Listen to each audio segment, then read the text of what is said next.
Kaya mo bang makaubos ng chicken pastil within 3 minutes? Kapag naubos mo, meron kang 1,000 pesos. Kaya naman po. Kaya, sure ka? Kaya naman po. Ano pangalan mo? CJ po. CJ, simulan na natin. Nakabang ka ba? Hindi po. Timer starts now.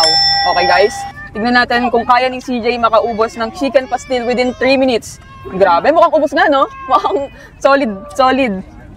Guys, andito tayo ngayon sa Davilan. So, bagong bukas ulit yung mga kainan dito sa Davilan. Dito yan sa Carmona, Cavite. So, ang daming food choices na pwede nyong, ayan parang nag-picnic naman talaga si CJ dito. Tubig. Go CJ. Ang bilis mo ha. CJ, 3 minutes to ha. 3 minutes. Ang bilis. Mahaba pa yung time mo ha. Pero gusto niya kasing tapusin agad.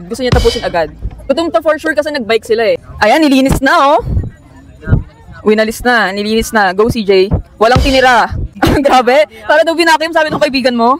Tama mo daw yung dahon. Grabe. Ubus na. Sorry, grabe. Ang galing. Kamusta yung pastil? Okay, dahil dyan meron kang 1,000 pesos.